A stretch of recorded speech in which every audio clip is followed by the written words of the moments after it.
The Los Angeles Clippers are absolutely loaded. They signed Bradley Beal to a 2-year, $11 million deal after he was bought out by the Phoenix Suns. This was coming. The Clippers, they were viewed as the likely suitor for Beal's services. And when the Clippers made that move, sending Norman Powell away, getting John Collins in return, you knew they had a trick up their sleeve. They had their Norman Powell replacement in mind, and they get that replacement in Bradley Beal, who I think is going to help this team and benefit greatly from a change of scenery. All of a sudden, you got a starting five of James Harden, Bradley Beal, Kawhi Leonard, John Collins, and Zubac. That is a super enticing five. You got incredible depth behind that five. And to me right now, this team is a top 4 team in the West. I absolutely love what the Clippers have done this offseason. Getting Brook Lopez, making the trade for Collins, finding the Norman Powell replacement for cheap in Bradley Beal, because at this price, it was a no-brainer. And more importantly, they prevented Beal from going to their rivals in the Lakers or Warriors. The Clippers, they look very good right now. And this is a team that I think is going to be in title contention this season. Do me a solid, guys. Drop a like on the video. Subscribe to the channel if you're new. Thank you all so much for 40K subscribers. We hit that goal, and now we're officially on the road to 50K. Hit that subscribe button. It helps a ton. Your support is greatly appreciated. Keep it locked and loaded on this channel for more Clippers and NBA content. This is perfect for both sides because the Clippers, with this move, they don't compromise their future financial flexibility and their future plans. And Bradley Beal is going to get what he wants. He's going to be a starter. So this is going to be a perfect marriage between both sides. And you look at Beal, I think his demise is greatly exaggerated. Like, people make it seem like Bradley Beal is absolutely washed and he's done and he can't provide anything. Like, he averaged 17 points last season. And the Clippers, they're probably not even going to need him to average this many points. They just need him to be good enough, because he is going to have to just alleviate some of that offensive load from Kawhi and James Harden. But I think he's going to be perfect for that backcourt alongside James Harden. I think he's going to get easy looks, open shots, shot at 38% from 3, 3.7 assists, 3.3 rebounds.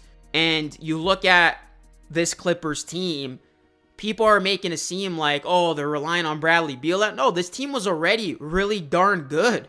You look at how they ended last season. They were one of the best teams in the NBA, and their defense was phenomenal. Bradley Beal has never been on a team with this type of defense.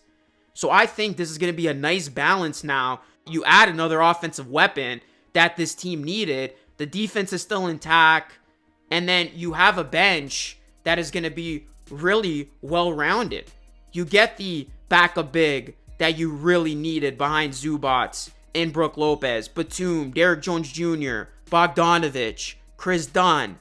There's a lot of talk that maybe the Clippers can reunite with Chris Paul because they have another move they can make. So imagine if they do reunite with Paul, because they could use a backup point guard.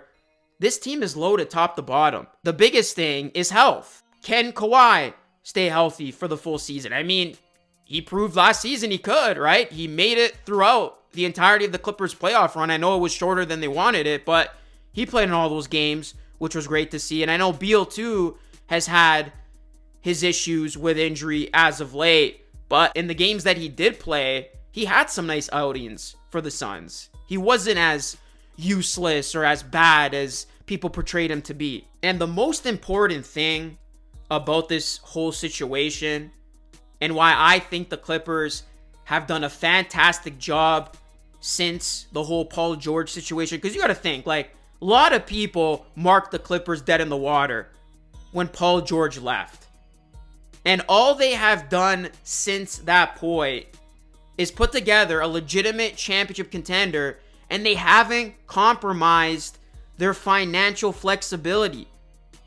The Clippers have basically put themselves in a position where they can give this core a 2-year window and then reassess everything in the summer of 2027, and they can have a nearly clean cap sheet if they want to say, we're starting over, we're going to go after some of the big names available.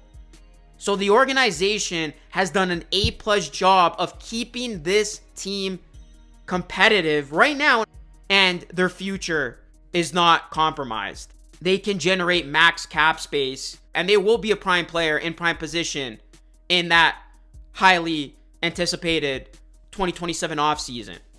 So what the Clippers have done from an overall perspective has been stellar. Got to give the front office their credit. They have done a remarkable job having this team in title contention right now and having the freedom to do major things in the future. And you look at it from a personnel standpoint, the Clippers, they lost Norman Powell, Eubanks, Patty Mills, Ben Simmons, Amir Coffey. They bring in Bradley Beal, John Collins, Brook Lopez, and maybe Chris Paul. You look at both of those categories of players out, players in, and you would take this 10 out of 10 times if you're a Clippers fan. The talent they've brought in supersedes the talent they just lost. And Norman Powell, he was so big for this team, but the Clippers weren't going to pay him. They weren't going to extend him. And they have Collins, who I think is going to be a better fit in that front court. They need somebody there to alleviate that pressure off Kawhi where he doesn't have to go against bigger bodies. And now you got Bradley Beal. Bradley Beal can still be a valuable player. He can still hit shots. He can still have big offensive games. And I think playing alongside one of the best playmakers of all time in James Harden's going to open up so much for him. So I love this very, very low risk, high reward move for the Los Angeles Clippers, because that's what it is. They haven't broken the bank. They haven't compromised future plans. They haven't done any of that. They have just made smart, strategic moves. And this team, going into next season, they're going to be right there. The Thunder are still the favorites until proven otherwise. Got the Nuggets, who I really like. The Rockets. And then I got the Clippers. The Clippers, to me, they're a top 4 team in the West. They were already a top team in the West before making these moves. I think they've only gotten better since last season. So, the Clippers, this can be a fun team to watch. Keep it locked and loaded, guys, on this channel for continued coverage of this team. How do you think this Clippers team is going to fare in a loaded Western Conference? Do you like this move, and do you like what the Clippers have done collectively this offseason? Let me know your thoughts on this team down below. Again, guys, drop a like on the video and subscribe to the channel if you are new. It is greatly appreciated. That is it for me. This is Lucas signing off. As always, thank you so much for watching. I will catch you all again in the next one.